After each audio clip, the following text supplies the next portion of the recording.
Hello viewers, আসসালামু আলাইকুম রহমতুল্লাহি ওয়া বারাকাতুহু। কেমন আছেন সবাই? আশা করি সবাই ভালো আছেন।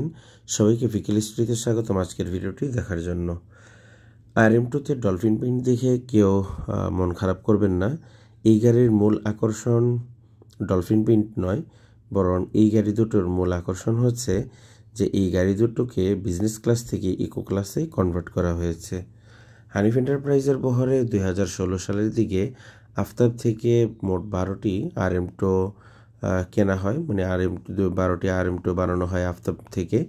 তো তার মধ্যে থেকে 1 ইউনিট RM2 গাড়িকে আরও আগেই ইকো ক্লাস করা হয়েছিল। তো এবার আরও 2 ইউনিট গাড়িকে ইকো ক্লাসে কনভার্ট করা হয়েছে বিজনেস ক্লাস থেকে। আপনারা দেখতে পাচ্ছেন গাড়িটার ইন্টেরিয়রও সম্পূর্ণ চেঞ্জ করা হয়েছে, ভিতরের সিলিং এবং সব কিছু এভরিথিং, অর্থাৎ একটা নতুন গাড়ির যা যা প্রয়োজন সব কাজই করানো হয়েছে এই RM2 গাড়িগুলোর। শুধুমাত্র বডিটা বাদ রেখে ভিতরের ইন্টেরিয়র যা আছে সব কিছু নতুনভাবেই কাজ করানো হয়েছে।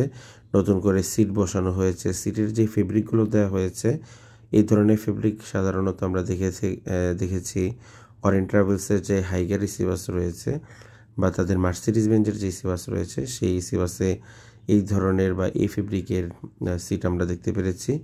তো এটা ভালো একটা উদ্যোগ বলা চলে হানিফ এন্টারপ্রাইজের। আমার খুব মন থেকে ধন্যবাদ দিতে মন চাচ্ছে হানিফ এন্টারপ্রাইজকে, যে তারা এতদিনে তারা একটা ভালো কাজ করলো, যে বিজনেস ক্লাস গাড়িগুলোকে ইকো ক্লাসে কনভার্ট করলো। তো RM2 বিজনেস ক্লাসকে ইকো ক্লাসে কনভার্ট করা হয়েছে। তো যদি এরকম দুই একটা ভলভোকেও যদি বিজনেস থেকে ইকো ক্লাসে কনভার্ট করা হতো তাহলে আরও ভালো হতো। যারা মধ্যম বাজেটের যাত্রী যারা রয়েছেন বা মধ্যবিত্ত বা উচ্চ মধ্যবিত্ত যারা রয়েছেন, তাদের জন্য বিশেষ করে এই গাড়িগুলোতে ভ্রমণ করাটা একটু আরামদায়ক হয়। অল্প টাকার মধ্যে তারা ভালো একটা দূরত্বে ভ্রমণ করতে পারেন। কারণ বিজনেস ক্লাস গাড়িগুলোর আসলে যে পরিমাণ ভাড়া, সেই পরিমাণ ভাড়া দিয়ে আসলে যাতায়াত করা বর্তমান সময়ে খুব কষ্টই হয়ে যায়। তো আমি মনে করি হানিফ এন্টারপ্রাইজের এটা ভালো একটা উদ্যোগ, তারা ধন্যবাদ পাওয়ার যোগ্য। তো এই গাড়িগুলো ঢাকা রুটে সার্ভিস দেওয়ার কথা রয়েছে ঈদের আগেই। আগামী 2-1 দিনের মধ্যে এগুলো ঈদ সার্ভিসে যুক্ত হবে। তবে ইকো ক্লাস এই RM2গুলোতে ডলফিন পেইন্ট না দিয়ে যদি অন্য পেইন্ট দেওয়া হতো তাহলে আমি মনে করি আরেকটু ভালো হতো, অর্থাৎ নতুন একটা ভাব থাকতো গাড়িগুলোর মধ্যে। যেহেতু বিজনেস ক্লাস থেকে ইকো ক্লাসে কনভার্ট করা হয়েছে, সুতরাং গাড়িগুলোর মধ্যে যদি একটু পেইন্টেও যদি পরিবর্তন আনা হতো তাহলে ভালো হতো।